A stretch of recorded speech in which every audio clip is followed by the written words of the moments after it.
Everyone. पिछले video में हमने बात करी थी कुछ ग्राफ्स की और ग्राफ्स ऑफ द फंक्शन हम फंक्शंस पे पहुंचे थे। तो फंक्शंस में हमने 2-3 ग्राफ्स पढ़ लिए थे, जैसे कि कांस्टेंट फंक्शन हो गया, आइडेंटिटी फंक्शन हो गया, पॉलिनोमियल फंक्शन हो गया। पॉलिनोमियल फंक्शन में हमने एक तो क्वाड्रेटिक पॉलिनोमियल का और एक क्यूबिक पॉलिनोमियल का देख लिया था। अब हमारे पास जो अगली चीज़ है वो है रेसिप्रोकल फंक्शन। जब मैं पॉलिनोमियल फंक्शन बता रही थी तब मैंने कहा था कि अगर x की पावर इवन होगी तो हमारे पास सब टाइप के ग्राफ्स, अगर x स्क्वायर, x की पावर 4, x की पावर 6 की बात करें तो सबके ग्राफ्स हमारे सिमिलर होते होंगे। किसके? x स्क्वायर के ग्राफ के। और अगर हम x क्यूब की बात करते हैं तो सारी ऑड पावर्स वाले जो x होंगे उनके ग्राफ्स जो होंगे वो हमारे सिमिलर होते हैं, बस उनकी चौड़ाई थोड़ी सी बदलती जाती है, y से दूर हटते जाते हैं।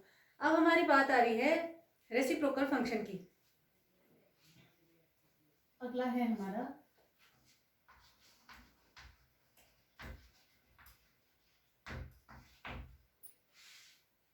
फोर्थ, कह देते हैं फोर्थ था हमारा रेसिप्रोकल फंक्शन।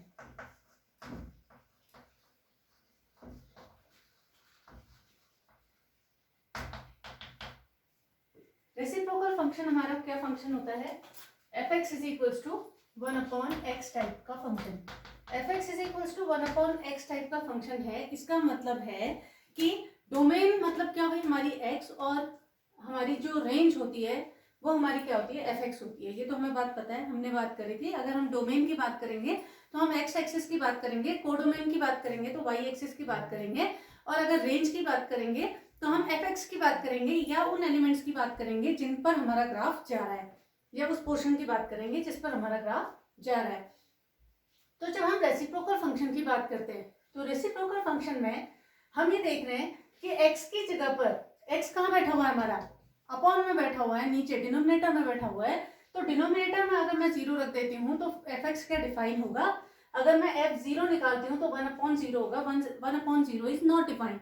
तो क्या मैं इस पॉइंट पर मींस x इक्वल्स टू 0 पर क्या इस फंक्शन को डिफाइन कर सकती हूँ, इस ग्राफ को डिफाइन कर सकती हूँ? नहीं कर सकती हूँ। और इसके अलावा मैं कोई भी रियल नंबर इसमें रख देती हूँ तो फंक्शन डिफाइन होगा।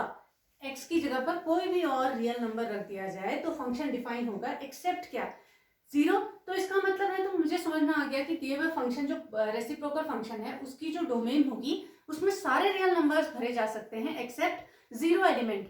अच्छा, 0 एलिमेंट हमने कह दिया। इसके बाद हम बात कर रहे हैं अपने रेंज की। अगर हम रेंज की या कोडोमेन की बात करते हैं तो हमारी कोडोमेन क्या होगी? अगर हम कोडोमेन की बात कर रहे हैं तो f(x) को हम रिप्लेस करते हैं। मैंने पिछले लेक्चर में भी बताया था कि इट इज y, तो y is equals to 1/x, x is equals to 1/y हो गया। ठीक हो गया। x is equals to 1/y मतलब x को हम लिख सकते हैं, fy कर दीजिए ताकि ये 1/y हो जाए। अब y की जगह पर क्या नहीं भरा जा सकता है? 0 नहीं भरा जा सकता है, जिससे कि ये फंक्शन जो होगा वो नॉट डिफाइंड है। तो हमारा जो रेसिप्रोकल फंक्शन है उसकी डोमेन और कोडोमेन में कौन से एलिमेंट्स बैठ जाएंगे? r-0 element. तो ये वाला फंक्शन जो f है वो मैपिंग करेगा r-0 element to r-0 element. आपको ये बात समझ में आई कि हमारी डोमेन और कोडोमेन क्या हो जाएंगी इसमें? r-0 दोनों की दोनों। ठीक हो गई। अब देखते हैं इसका ग्राफ हमारा किस तरीके से बनता है। रेसिप्रोकल फंक्शन की अगर हम बात करें तो इसका ग्राफ जो जाएगा हमारा वो कुछ इस तरीके से, ये हमारी x एक्सिस, ये हमारी y एक्सिस, और ये हमारी ओरिजिन। ठीक हो गया। हमसे कह रहा है ये 0 पे ना x को वैल्यू कर रहा है ना y को वैल्यू कर रहा है 0 पे। तो हमारा जो इसका ग्राफ जाता है वो कुछ इस तरीके से जाता है। ठीक हो गया। ये हमारा ग्राफ गया जी रेसिप्रोकल फंक्शन का। क्यों? क्योंकि मैंने अगर x की वैल्यू पॉजिटिव रखी, x की वैल्यू पॉजिटिव रखी तो मुझे y भी पॉजिटिव मिलता है। देखिए मैं x की जगह पर पॉजिटिव रखूंगी यहाँ पर, तो ये y है ना, तो y भी मुझे पॉजिटिव ही मिलेगा। और जितना मैं बढ़ाती जाऊंगी उतना छोटा मिलेगा, और जितना मैं कम रखूंगी उतना मुझे बड़ा मिलेगा, क्योंकि x डिनोमिनेटर में बैठा हुआ है। दूसरी बात, x को मैं अगर नेगेटिव रखती हूँ, x को नेगेटिव रखूंगी तो y भी तो नेगेटिव मिलेगा। इसलिए मेरा ग्राफ जो है इन दोनों कोऑर्डिनेट्स में खेल रहा होता है, इसमें और इसमें कोई बात नहीं होती है। आई बात समझ में? अगर हमने पॉजिटिव रखा तो हमें पॉजिटिव आंसर मिलेगा, अगर हमने नेगेटिव रखा तो हमें नेगेटिव आंसर रखेगा। पॉजिटिव पॉजिटिव वाला कोऑर्डिनेट ये, नेगेटिव नेगेटिव वाला कोऑर्डिनेट ये। पॉजिटिव नेगेटिव और नेगेटिव पॉजिटिव से हमें कोई मतलब नहीं है, मीन्स नेगेटिव पॉजिटिव और पॉजिटिव नेगेटिव से हमें कोई मतलब नहीं है, उस पर ये ग्राफ नहीं जा रहा है। तो डायरेक्ट हम अब टेबल बनाने के चक्कर से हटना है, हमने डायरेक्ट पता होना चाहिए हमें कि इस तरीके का ग्राफ कैसे जाएगा। तो उसके डोमेन और कोडोमेन और रेंज अगर हमें पता हो तो हम ग्राफ को बहुत इजीली ड्रॉ कर सकते हैं। ये हमारा था रेसिप्रोकल फंक्शन का ग्राफ। अच्छा, इसकी डोमेन आपको पता चल गई r-0 एलिमेंट, कोडोमेन हमारे पास r-0 एलिमेंट, और हमारा वो भी रेंज भी हमारी r-0 एलिमेंट। ठीक हो गया, रियल वैल्यूड फंक्शन हो गया। r-0 element is the subset of real number. ठीक हो गया, तो ये हमारा रेसिप्रोकल फंक्शन।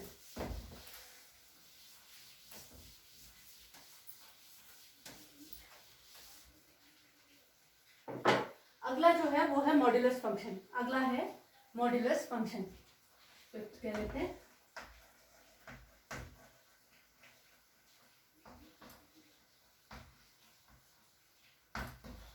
मॉड्यूलस फंक्शन जो है वो किससे दिखाया जाता है, मॉड ऑफ एक्स से। ठीक है, modulus function f x is equal to mod of x. Mod of x को अगर मैं बात करूंगी, मॉड ऑफ एक्स की, मॉड की प्रॉपर्टी क्या होती है, वो किसी भी चीज को पॉजिटिव कर देता है। अच्छा, किसी भी चीज को पॉजिटिव कर देता है, हाँ कर देता है। एक्स की जगह पर हमने क्या रखना है, रियल नंबर्स रखना है। तो रियल नंबर्स क्या केवल पॉजिटिव होते हैं? नहीं, रियल नंबर्स तो हमारे नेगेटिव भी होते हैं, क्योंकि जब मैं रियल नंबर लाइन खींचती हूँ तो जीरो से आगे वाला हिस्सा मेरा पॉजिटिव, जीरो से पीछे वाला हिस्सा मेरा नेगेटिव होता है। अब मैं जब x के अंदर पॉजिटिव एलिमेंट्स भरूंगी तो वो तो एज इट इज बाहर निकलेंगे, लेकिन जब मैं नेगेटिव एलिमेंट्स डालूंगी तो वो भी पॉजिटिव बन के बाहर निकलते हैं। तो मॉड x की प्रॉपर्टी क्या होती है, मैं जैसे बात करती हूँ, मॉड का काम क्या होता है, किसी भी चीज को पॉजिटिव करना। अगर मैं बात कर रही हूँ मॉड ऑफ 2 की, तो मॉड ऑफ 2 इज 2। ठीक हो गया, अगर अंदर भरा हुआ एलिमेंट पॉजिटिव है तो वो एज इट इज बाहर निकल जाएगा। अगर -2 भरा होता तो वो पॉजिटिव बाहर निकलेगा, और पॉजिटिव बाहर निकलेगा तो कैसे निकालेंगे हमसे, माइनस ऑफ -2 करके, ताकि ये +2 हो जाए। आपको बात समझ में आ रही है? मैंने कहा अगर हमारे मॉड्यूलस के अंदर मॉड्यूलस का काम क्या है कि वो किसी भी चीज को बाहर पॉजिटिव करके निकालता है। अब हमारे पास अंदर भरी हुई चीज क्या है, पॉजिटिव है, तो वो एज इट इज निकलेगी, क्योंकि उसमें तो कोई चेंज की आवश्यकता ही नहीं है। अब हम बात कर रहे हैं अंदर भरा हुआ एलिमेंट अगर हमारा नेगेटिव होता है, तो नेगेटिव को पॉजिटिव बनाने के लिए हमें क्या करना पड़ेगा, उसे माइनस साइन के साथ उतारना पड़ेगा ताकि वो पॉजिटिव हो जाए। तो अब मॉड्यूलस फंक्शन कहता है पहले मुझे डिफाइन करो। मुझे डिफाइन करने के लिए, मतलब मॉड्यूलस फंक्शन को डिफाइन करने के लिए ये क्या बात करेगा कि मॉड्यूलस फंक्शन, अगर मैं अंदर भरी हुई चीज को पॉजिटिव रख रही थी, कहा ना मैंने, तो इसका मतलब है x is greater than equals to 0। अगर मैं रखती हूँ x is greater than equals to 0 अगर मैं रखती हूँ, तो मेरा आंसर क्या निकलेगा, ऑलवेज पॉजिटिव, वैसा ही निकल जाएगा। अगर x एलिमेंट, x क्या है, रियल नंबर है, और x रियल नंबर में अगर मैं 0 या 0 से ऊपर का कोई भी पॉजिटिव एलिमेंट रखती हूँ तो मुझे आंसर x ही तो करेगा। ठीक हो गया, और अगर मैं कोई नेगेटिव 0 से छोटा एलिमेंट डाल देती हूँ ना x में, तो मुझे कैसे निकलेगा, ये माइनस के साथ बाहर निकलेगा। तो माइनस ऑफ x नेगेटिव है मेरा, x -2 था, तब माइनस इंटू -2 किया तो +2 हुआ, क्योंकि मॉड्यूलस की प्रॉपर्टी किसी भी एलिमेंट को, किसी भी फंक्शन को, किसी भी पॉलिनोमियल को पॉजिटिव करके बाहर निकालना होता है। तो हमने इसे कहा माइनस ऑफ x के। आई बात समझ में? तो ये हमारा फंक्शन हो गया। अच्छा जी, अब इसका ग्राफ कैसे रिप्रेजेंट किया जाएगा? अच्छा, मैं ग्राफ को अगर रिप्रेजेंट करूं तो ये मेरा x एक्सिस, ये y एक्सिस, और ये ओरिजिन। ठीक है, पहला ये y है ना, और y is equals to x है किसके लिए, ग्रेटर देन इक्वल्स टू 0 के लिए। x जब पॉजिटिव है तो ये कैसा खेल खेल रहा है, y is equals to x की तरह। y is equals to x की लाइन आपको पता है ऐसी जाती थी ना, ठीक है, लेकिन उसने उसको रेस्ट्रिक्ट कर दिया, कितने पोर्शन के लिए, ग्रेटर देन इक्वल्स टू 0 के लिए। ग्रेटर देन इक्वल्स टू 0 मतलब यहाँ से यहाँ का हिस्सा। तो क्या इस क्वाड्रेंट में ग्राफ जाएगा? नहीं जाएगा, क्योंकि ये तो नेगेटिव x है, तो हम यहाँ पर से इसे हटा देते हैं। तो मेरे ग्राफ पहले वाले का हिस्सा कौन सा वाला, y is equals to x for x is greater than equals to 0 के लिए ग्राफ जो जाएगा इतना जाएगा। आई बात समझ में? तो ये हमारा ग्राफ है F x is equals to x का, जिसे प्यार से हम y is equals to x भी बोलते हैं। आगे बात समझ में? अच्छा, अब अगला कह रहा है y is equals to -x for x is less than 0। अगर लेस देन 0 है तो हमारा ग्राफ जो है y इक्वल्स टू -x जाएगा। कल ही बात हुई थी कि अगर y इक्वल्स टू x का ग्राफ है तो कैसे जाएगा, और y equals to minus x का ग्राफ है तो कैसे जाएगा? y equals to minus x का ग्राफ हमारा इस तरीके से गया, लेकिन किसके लिए? x is less than 0। x negative कहाँ होता है? x पॉजिटिव इधर, x नेगेटिव इधर। x नेगेटिव इधर मतलब x पॉजिटिव वाले जो हिस्सा है उसका ग्राफ मुझे हटा देना पड़ेगा, क्योंकि वो सीन में है ही नहीं। तो हमारा जो ग्राफ आता है मॉड्यूलस फंक्शन का, वो ग्राफ किस तरीके से आता है? वी शेप का आता है, वी शेप का। ठीक है, तो ये हमारे पास फंक्शन हो गया F x is equals to minus X या Y is equals to minus X. ठीक है, अब यहाँ पर जो भी अभी देखिए आपके मॉड्यूलस फंक्शन आएंगे, कई सारे मॉड्यूलस फंक्शन आएंगे, उसकी डोमेन को डोमेन वगैरह बहुत सारी चीजें निकालने के लिए कहता है हमसे। तो उस केस में मॉड्यूलस फंक्शन का जब भी आपको ग्राफ बनाना होता है, आप दिए हुए मॉड फंक्शन के अंदर की वैल्यू को, अंदर के फंक्शन को 0 के इक्वेट करके x इक्वल्स टू निकालिए, जो कि उसका क्रिटिकल पॉइंट होता है। वो क्रिटिकल पॉइंट ये बताता है कि वी शेप ये कहां से लेने वाला है? उस पॉइंट से लेने वाला है। जैसे मैं बात करूं, अगर मॉड ऑफ x माइनस 1 का ये ग्राफ बनाने के लिए मुझसे कहता है, अगर कोई मुझसे मॉड ऑफ x माइनस 1 का ग्राफ बनाने के लिए कहता है, तो मुझे पता है कि x माइनस 1 की प्रॉपर्टी क्या होगी? पॉजिटिव करके बाहर निकालना है। अब उसके लिए x क्या है? हमारा रियल नंबर है। अब रियल नंबर है तो मुझे इसके लिए इसको डिफाइन करना पड़ेगा फंक्शन को। तो फंक्शन को डिफाइन करने के लिए सबसे पहला काम जो होता है वो क्रिटिकल पॉइंट निकालने का होता है। यहाँ पर मैंने x को 0 के इक्वेट किया, तो क्रिटिकल पॉइंट क्या था? 0। अब मैं यहाँ पर x माइनस 1 को 0 के इक्वेट करूंगी, तो x का जो वैल्यू आया वो आया 1, और क्रिटिकल पॉइंट क्या हो गया? 1। मतलब अगर x 1 या 1 से बड़ा होता है तो ये पॉजिटिव खेलेगा, और x अगर 1 से छोटा होता है तो ये नेगेटिव खेलेगा। तो नेगेटिव खेलेगा मतलब हमारे पास जो ग्राफ आएगा ना इसका, वो ग्राफ कैसे आएगा? पहले मैं इसे डिफाइन भी कर देती हूँ और इसका ग्राफ भी बना देती हूँ। अगर हमारा f x is equal to mod of x minus 1 है, सॉरी ये आया, तो हमारे पास क्रिटिकल पॉइंट क्या हो गया? 1।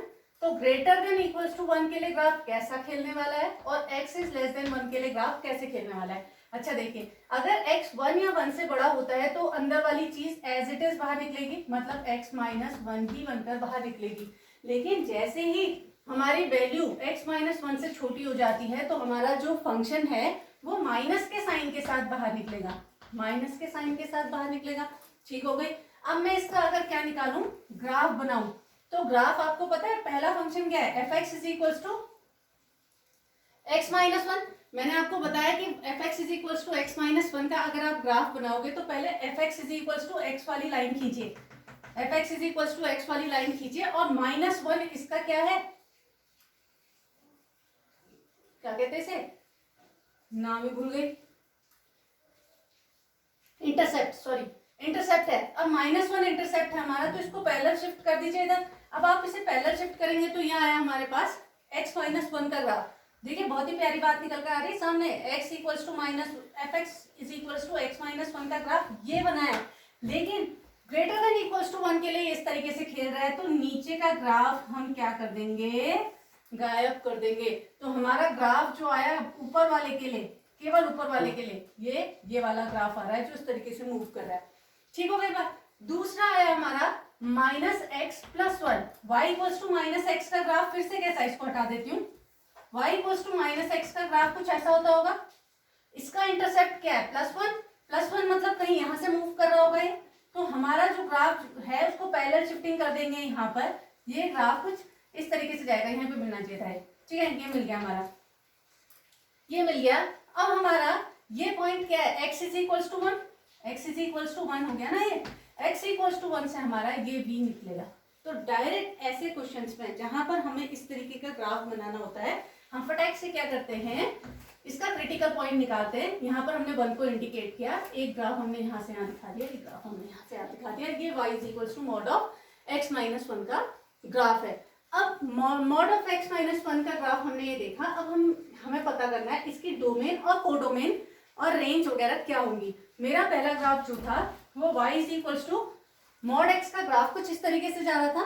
तो इस केस में हमारी डोमेन क्या है? सारा फैलाव पूरी जगह हो रहा है, इसका मतलब है सारे रियल नंबर्स हमारी डोमेन में बैठेंगे और हमारी कोडोमेन में सारे रियल नंबर्स बैठेंगे। लेकिन जो आंसर आएगा, मॉड का आंसर ऑलवेज पॉजिटिव, तो 0 टू इंफिनिटी जाएगी जी हमारी इसमें क्या?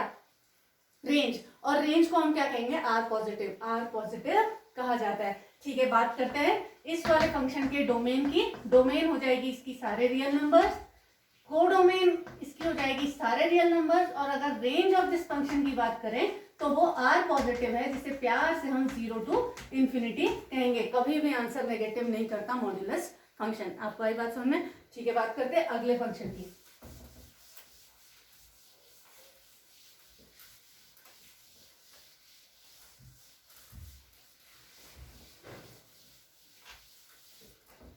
अगला फंक्शन है हमारा सिग्नम फंक्शन। छठा सिग्नम फंक्शन। सिग्नम फंक्शन, अब नए नए टाइप के फंक्शन सुन रहे हैं। आइडेंटिटी फंक्शन आपने y is equals to x सुना था, लेकिन उसे आइडेंटिटी फंक्शन कहते हैं नहीं पता था। x इज इक्वल्स टू 3 या y is equals to 3 type की चीज सुनी थी, लेकिन आपको उसे कांस्टेंट फंक्शन कहते हैं नहीं पता था, लेकिन सुने तो थे। ठीक हो गया। मॉड्यूलस फंक्शन के बारे में आपने नहीं सुना था। रेसिप्रोकल फंक्शन 1/x टाइप की चीज देखी थी, लेकिन उसको रेसिप्रोकल फंक्शन कहते हैं, आपको नहीं पता था। आज हमें इन फंक्शंस को एक नया नाम दे रहे हैं, इनके ग्राफ्स के बारे में सीख रहे हैं। इसी तरीके से एक ग्राफ हमारा सिग्नम फंक्शन भी है। सिग्नम फंक्शन जो है वो किस तरीके से दिया जाता है? fx is equals to mod x upon x हमारा सिग्नम फंक्शन होता है। तो जहां पर भी मॉड आ गया, ग्रेटेस्ट इंटीजर फंक्शन आ गया, स्मॉलेस्ट इंटीजर फंक्शन आ गया, वो अपने आप को डिफाइन करना मांगते हैं। तो डिफाइन करना मांगते हैं तो fx इज इक्वल्स टू, अगर मॉड x अपॉन x को मैं डिफाइन करती हूँ तो ये मुझे क्या वैल्यू करेगा? 1 when x is greater than 0, -1 when x is less than 0, 0 when x is equals to 0। ये हम डिफाइन करते हैं जब भी सिग्नम फंक्शन को। देखो, जब हम x is greater than 0 कर रहे हैं तो x as it is बाहर निकलेगा, x upon x is equals to 1। जब हम x को लेस देन 0 कह रहे हैं तो ये माइनस एक्स के साथ वापस निकलेगा, -x upon x is equals to -1। लेकिन जब x is equals to 0 है तो ये 0 के इक्वल होता है। अब इस फंक्शन की डोमेन, कोडोमेन और रेंज क्या होंगी जी? तो उसके लिए पहले मुझे ग्राफ दिखाना पड़ेगा। अब ग्राफ के लिए हमने फिर से दो एक्सिस दिखा दी, x एक्सिस, y एक्सिस। ठीक हो गया। अब मेरा ग्राफ क्या कह रहा है? जब x पॉजिटिव है, x पॉजिटिव होना मतलब देखिए 0 पे इक्वल्स टू का साइन नहीं है, इसका मतलब है यहाँ पर घुंडी लगेगी। कौन सी वाली? ओपन इंटरवल वाली घुंडी लगने वाली है यहाँ पर। अब x इज ग्रेटर देन 0 के लिए हाइट कितनी चढ़ रहा है? 1। ये मेरी हाइट हो गई 1 की, ये हाइट, ये 0 है, और ये चीज मेरी हो गई -1। देखो आंसर, रेंज हमेशा क्या आ रही है?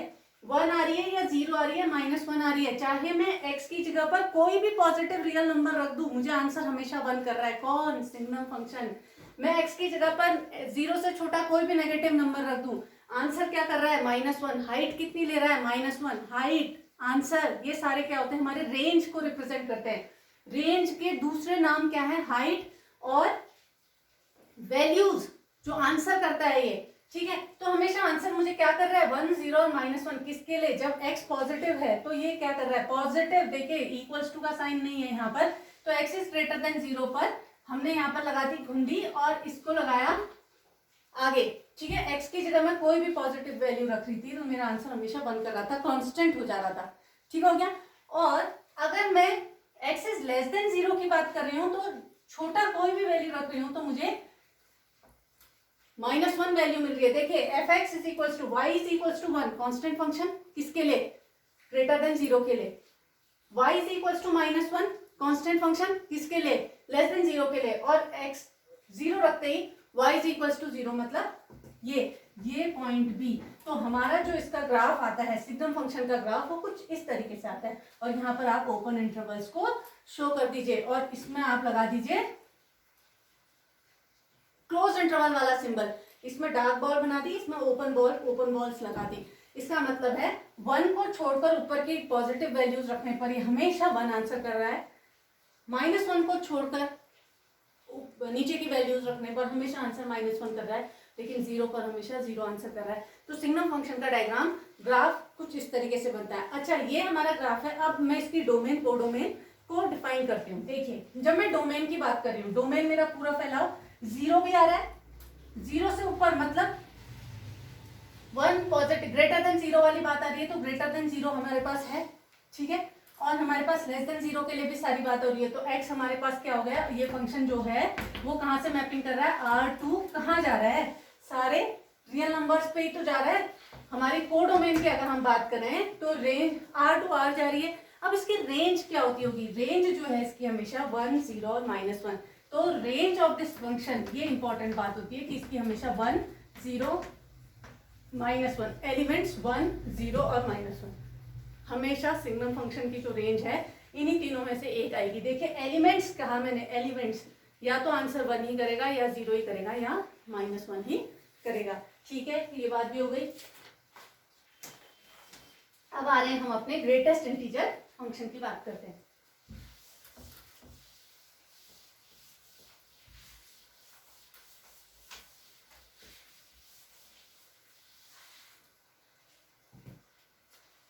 सेवेंथ है हमारा ग्रेटेस्ट इंटीजर फंक्शन।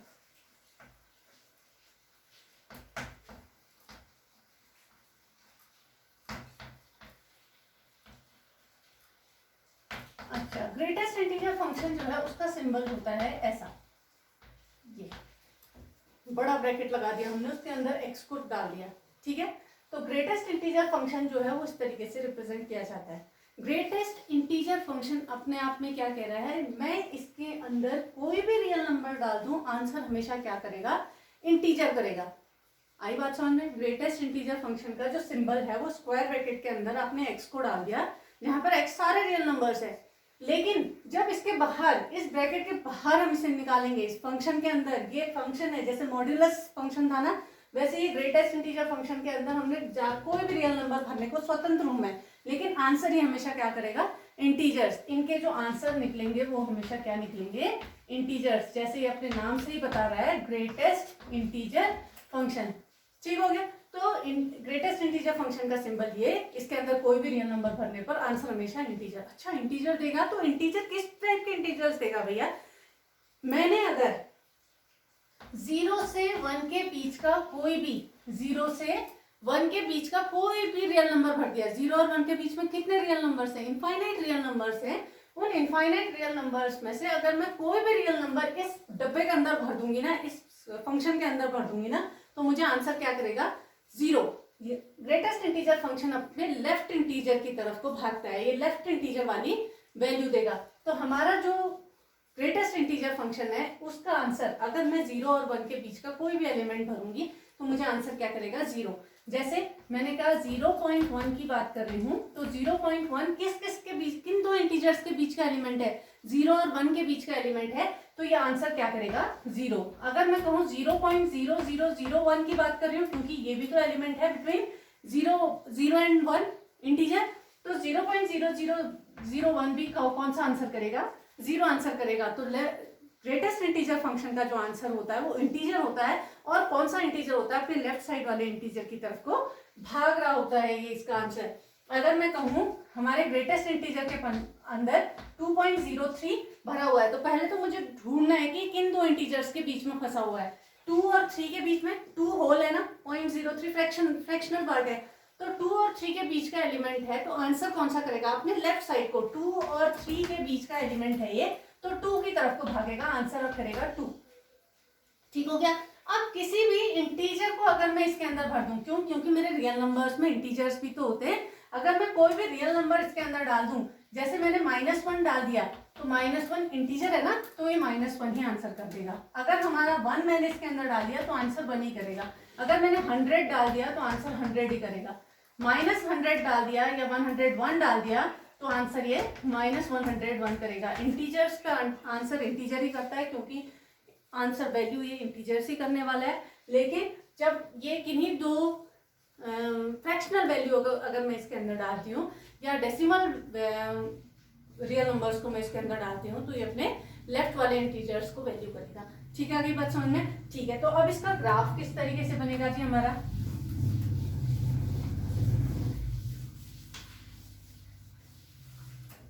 अगर मैं इसकी ग्राफ की बात करूं तो इसका ग्राफ कुछ इस तरीके से बनेगा। ये हमारा एक्स एक्सिस, ये हमारी वाई एक्सिस, और ये हमारा ओरिजिन। ठीक हो गया। ये है, हमने ऐसे लाइंस खींच देते हैं।